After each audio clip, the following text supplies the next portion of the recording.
नमस्कार दोस्तों, मैं राजेश चौहान आपका हार्दिक स्वागत करता हूं आपके ही अपने चैनल राजेश क्लासेस में। आज एक बार फिर मैं आपके लिए एक बेहद ही रोचक कहानी लेकर आया हूं और इस कहानी के माध्यम से हम ग्रामर और टेंस की बारीकियों को भी सीखने वाले हैं। कहानी के दौरान इसमें प्रयुक्त नए नए वर्ड्स की एक से अधिक यूनिक मीनिंग्स को भी हम जानेंगे। इसके अलावा मैं आपको यह भी बताता जाऊंगा कि किसी वर्ड का बिल्कुल सटीक प्रोनाउंसिएशन क्या होता है। वीडियो को पूरा देखने के बाद आपको इंग्लिश पढ़ना, लिखना, बोलना और समझना बिल्कुल बच्चों का खेल लगने लगेगा। साथ ही इस कहानी से आपको एक लाइफ हैकिंग सीख भी मिलने वाली है, इसलिए आप वीडियो को बिना स्किप किए पूरा देखिएगा।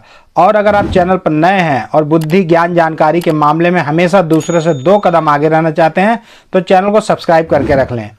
तो आपका ज़्यादा समय न लेते हुए चलिए आज की इस बेहद रोचक कहानी को शुरू करते हैं। तो आज की इस कहानी का शीर्षक है द राइस ग्रेन्स।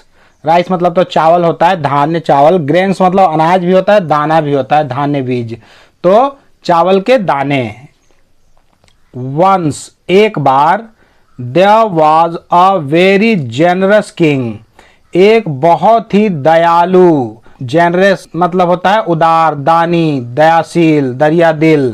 तो एक बहुत ही उदार किंग, राजा था। देयर को हम अनुवाद नहीं करेंगे क्योंकि यह इंट्रोडक्टिव वर्ड के रूप में यहाँ प्रयोग किया गया है ना, क्योंकि यहाँ पे वर्ब या ऑब्जेक्ट नहीं है। जो सेंटेंस को संबल देता है वो इंट्रोडक्टिव वर्ड कहलाता है। इसके अलावा इट भी एक इंट्रोडक्टिव वर्ड है जिसको ऐसा प्रयुक्त किया जाता है। ठीक, तो एक दयालु राजा था, एक उदार राजा था। वन डे एक दिन, he was travelling when a beggar stopped him. एक दिन वह यात्रा कर रहा था। ट्रेवलिंग, ट्रेवलिंग मतलब यात्रा करना, यात्रा कर रहा था। ये जो है पास्ट कंटिन्यूअस टेंस का सेंटेंस हो गया ना, क्योंकि यहाँ पे हेल्पिंग वर्ब वाज लगा है और मेन वर्ब में आईएनजी जुड़ा है। तो ये कंडीशन पास्ट कंटिन्यूअस टेंस की होती है। तो वेन, वेन मतलब तो ऐसे कब होता है, लेकिन एक चीज आप ध्यान रखिएगा कि वेन, व्हाट, वेयर, हु, जो डब्ल्यू परिवार से संबंधित रखने वाले जो शब्द है ना, जो क्वेश्चन मार्क बनाते हैं, तो जब वो किसी सेंटेंस के बीच में अगर लगते हैं तो उनका मतलब वो क्वेश्चन मार्क कब नहीं होता है, वो जब हो जाएगा। व्हाट का क्या नहीं होगा, जो होगा। हु का कौन नहीं होगा, जो हो जाएगा ना, ये चीज ध्यान रखिएगा। तो बोल रहा है कि एक दिन राजा जो है ट्रेवलिंग कर रहा था, वह तभी, वेन मतलब तब होता है, जब होता है, तभी होता है। तो तभी एक भिखारी, बेगा, बेगा मतलब होता है भिखारी, स्टॉप्ड हिम, उन्हें रोका। एक भिखारी उन्हें रोका जब वो यात्रा कर रहे थे। यहाँ पे आर को पूरा उच्चारित मत कीजिएगा, क्योंकि एक नियम है कि आर से पहले अगर वॉल साउंड हो तो वहाँ पे आर को पूरा उच्चारित नहीं करता। बेगा, यहाँ पे भी स्टॉप्ड, टी पर इसको हम उच्चारित करें, ट, डी लगा है उसके बाद भी, क्योंकि एक और नियम है कि जब भी फ, स, च, प, क अक्षर से कोई भी शब्द का अंत होता है तो उसके बाद लगे डी को टी उच्चारित करते हैं। द बेगर सैड, भिखारी ने कहा, सर महोदय, I survive on alms given by people. मैं सर्वाइव, सर्वाइव मतलब होता है जीवित रहना, तो मैं जीवित रहता हूँ ऑन आल्म्स। आल्म्स मतलब होता है दान, भीख, खैरात, भिक्षा। गिवन बाय द पीपल, लोगों द्वारा दिए गए भिक्षा पर मैं जीवित रहता हूँ, वह बोल रहा है ना। पीपल मतलब लोग, गिवन मतलब दिए गए, गिव मतलब देना, इसका थर्ड फॉर्म है गिव, गेव, गिवन। तो बाय मतलब द्वारा, मैं लोगों के द्वारा दिए गए भीख पर जीवित रहता हूँ। ये जो है प्रेजेंट इंडेफिनिट टेंस का सेंटेंस हो गया ना, क्योंकि यहाँ पे कर्ता और वर्ब के बीच में कोई भी हेल्पिंग वर्ब नहीं है और वर्ब का फर्स्ट फॉर्म लगा है। तो ये कंडीशन प्रेजेंट इंडेफिनिट टेंस में ही होता है। ता हूं, ते हैं, ती है, ऐसा है ना। ठीक। I live a hard life, मैं एक कठिन जीवन जीता हूँ। लिव मतलब रहना भी होता है, जीना भी होता है, जीवन भी होता है, और हार्ड मतलब कठिन, लाइफ मतलब जीवन। तो मैं एक कठिन जीवन जीता हूँ। अब एक चीज़ और ध्यान रखिएगा ना कि जब भी किसी भी वर्ड के अंतिम में अगर लेटर ई हो तो वो उसके पहले लगे किसी भी वॉल्स का साउंड वही कर देता है जो इंग्लिश अल्फ़ाबेट में ओरिजिनली होता है। हम वहाँ पे इसको आई उच्चारित करते हैं ना, तो तो यहाँ पे भी आई ही पढ़ेंगे, ए रहता तो ए ही पढ़ते, यू रहता तो यू ही पढ़ते, और जबकि ई अपने आप में साइलेंस हो जाता है। ये खुद तो समाप्त हो जाता है लेकिन अपने दोस्त की पहचान को जीवित कर देता है, इसकी यही खासियत है। तो इसको भी, इसका सटीक जो प्रोनाउंसिएशन है लाइव ही होगा ना, लेकिन बहुत जगह पे लीव पढ़ते हैं, लीव लाइव दोनों पढ़ते हैं, तो दोनों सही है। कहीं कहीं पे क्या है कि ई लगने के बाद भी इसे आई को छोटी ई ही पढ़ते हैं, तो आगे भी बताऊंगा क्यों ये कारण होता है। अगर इसके बारे में, ई के बारे में आपको और भी गहनता से आपको अध्ययन करना है, बिल्कुल हर चीज़ जाननी है, तो मेरे इस वीडियो को जरूर देखें, इसमें आपका पूरा कॉन्सेप्ट क्लियर हो जाएगा। आगे बढ़ते हैं।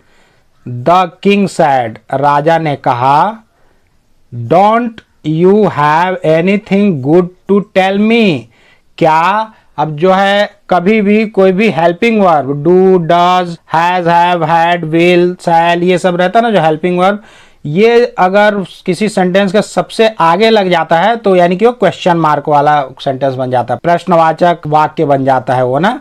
तो प्रश्नवाचक वाक्य में एक चीज ध्यान रखिएगा कि हेल्पिंग वर्ब सबसे शुरू में लग जाता है।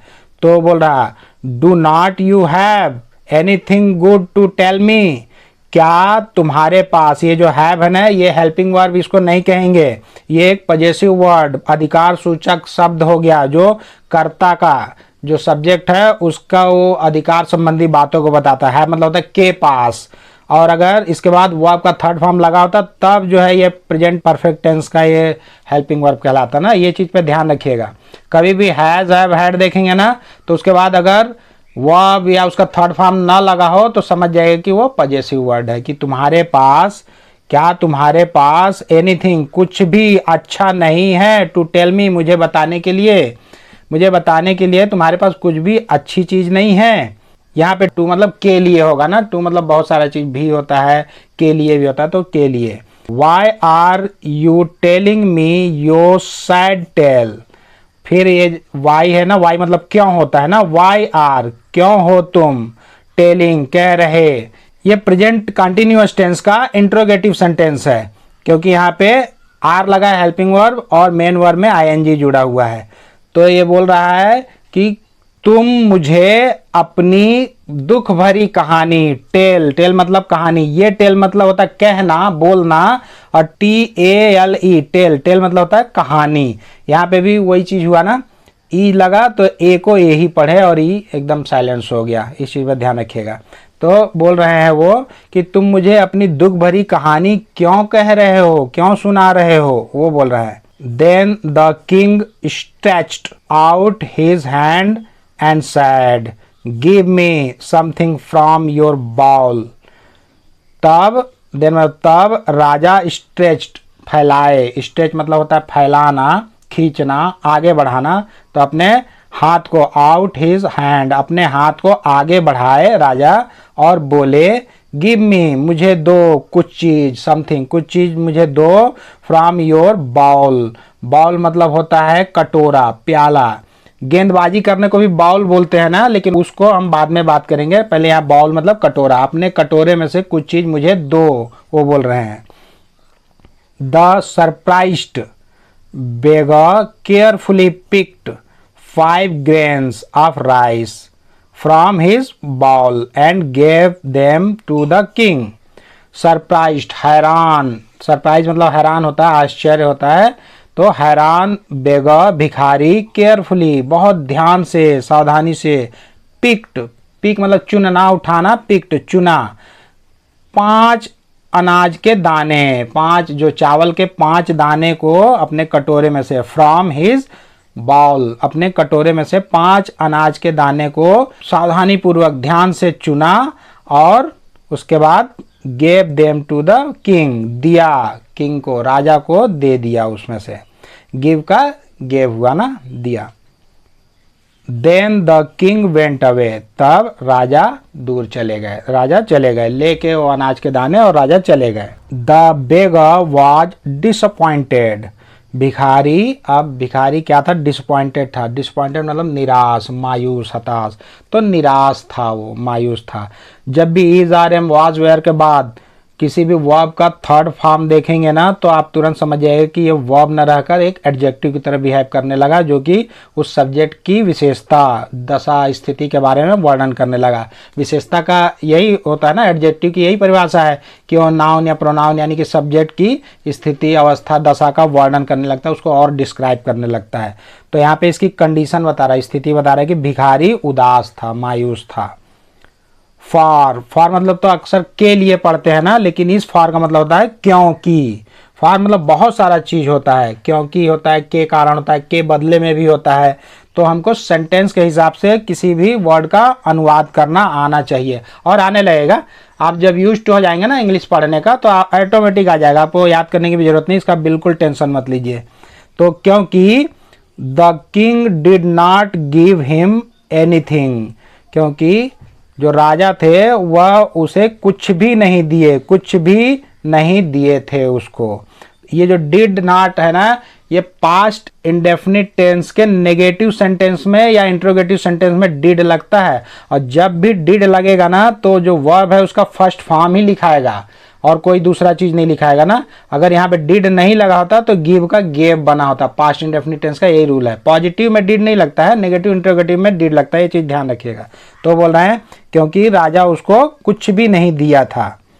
But he was in for a surprise, for he found 5 gold pieces at his door step, लेकिन वह हैरान रह गया, आश्चर्यचकित रह गया वह, क्योंकि, फॉर मतलब फिर यहाँ पे क्योंकि ही पढ़ेंगे ना, क्योंकि वह फाउंड उसे मिला, वह पाया 5 सोने के टुकड़े, पीसेज मतलब टुकड़ा, 5 सोने के टुकड़े उसे एट हिज डोर स्टेप, अपने दरवाजे पर उसे 5 सोने के टुकड़े मिले, इसलिए वह आश्चर्यचकित रह गया था ना। डोर स्टेप मतलब होता है दरवाजे पे या बरामदे की सीढ़ी पर, इसको बोलते हैं। ही क्राइड, वह रोया, वह रोने लगा, चिल्लाने लगा। क्राइड मतलब रोना, चिल्लाना कुछ भी होता है, तो वह मतलब रोते हुए चिल्लाते हुए बोला, These 5 pieces are for the 5 grains I gave to the king। ये these मतलब होता है ये, बहुवचन के लिए, प्लूरल नंबर के लिए दीज रखता है ना, ये 5 जो टुकड़े हैं वह, अब फॉर मतलब यहाँ पे के लिए या क्योंकि नहीं होगा, के बदले में यहाँ पे होगा ना, कि वह किसके बदले में है, द 5 ग्रेन्स, 5 जो अनाज के दाने जो मैं दिया था, I gave to the king, जो मैं राजा को दिया था, उसके बदले में ये 5 टुकड़े हैं, ये मिले मुझे। If only I would have given him my whole bowl of rice I would have got many gold pieces. If only, if मतलब तो यदि, अगर ये रहता है ना, लेकिन इफ ओनली एक बार में देखेंगे, साथ में देखेंगे तो इसका मतलब होता है काश, काश I would have given him my whole ball of rice, मैं उन्हें अपने पूरा कटोरा, राइस से भरा, राइस वाला, चावल वाले पूरे कटोरे को मैं उसको दे दिया होता। ये जो है ना वुड, वुड मतलब जब भी हम पास्ट में संभावना व्यक्त करते हैं ना तो उसको जब बताते हैं तो वुड शब्द प्रयोग किया जाता है, ये चीज ध्यान रखिए। पास्ट में ये किया होता, गया होता, खाया होता, दिया होता, तो वहां पे वुड होता है ना ये। तो बोल रहा है कि काश मैं राजा को चावल का पूरा कटोरा दे दिया होता, आई would have got many gold pieces, मुझे प्राप्त होता, गॉट मतलब प्राप्त होना, पाना, तो मुझे मैनी कई सारे सोने के टुकड़े जो है प्राप्त होते, मिलते, वुड यहाँ पे भी जाता, होता, देता, तो मिलता मुझे। तो वो बोल रहा है कि मुझे बहुत सारे कई टुकड़े मिल गए होते। तो वह पछता रहा था कि क्यों मैं लालच किया, 5 ही अनाज के दाना क्यों दिया, और दे देना चाहिए था। मोरल ऑफ द स्टोरी क्या है, इस कहानी की नैतिक शिक्षा क्या बोलती है, मोरल मतलब नैतिक, ऑलवेज बी जेनरस, हमेशा उदार रहो, जेनरस मतलब वही उदार, भी मतलब होना, रहना, हमेशा उदार रहो, कभी भी आप कंजूसी मत करो देने में किसी भी चीज़ को, क्योंकि आप भी कहीं ना कहीं सुने होंगे कि ज्ञान, शिक्षा, पैसा, इज्जत, सम्मान, सुख देने से और बढ़ता है। आप ये भी देखे होंगे कि जो ठहरा हुआ पानी रहता है, तालाब रहता है, वो गंधाने लगता है। लेकिन बहती नदी कभी गंधाती नहीं है, तो उसमें कचरा भी नहीं जमता है। तो आपके पास जो शिक्षा है ना, अगर वो आप दूसरे को देते हो तो शिक्षा भी बढ़ेगी, क्योंकि वो रिवीजन होता रहता है ना, आप प्रैक्टिस में रहते हो। और जब आप किसी भी निर्धन को धन देते हैं, किसी दुखी को सुख देते हैं, तो कहीं ना कहीं से सृष्टि आपको वो चीज ही देती है। वही क्रिया प्रतिक्रिया नियम होता है ना, एक्शन रिएक्शन, जो जैसा करता है जिसके लिए, उसके लिए भी उधर ऊपर से या सृष्टि से वैसा ही प्राप्त होता है। ये चीज आप ध्यान रखिएगा ना। ये एक तरह से द थ्योरी ऑफ अट्रैक्शन ही है। हम जिसको आकर्षित करेंगे वही हमको भी मिलता है, वो हमारे पास आता है। ठीक, तो इस कहानी में आज के लिए बस इतना ही। यदि आज का लेसन आपके जीवन में जरा सा भी वैल्यू ऐड किया होगा तो वीडियो को लाइक करें, चैनल को सब्सक्राइब करें और बेल आइकन को प्रेस करके ऑल पर सेट कर लें, ताकि मैं जब भी इस तरह के वीडियो अपलोड करूं तो उसका नोटिफिकेशन सबसे पहले आपको मिल सके। तो बहुत जल्द मिलते हैं एक और मजेदार और ज्ञानवर्धक वीडियो के साथ। तब तक के लिए आप लोग अपना ध्यान रखें, खुश रहें, मस्त रहें, स्वस्थ रहें। नमस्कार।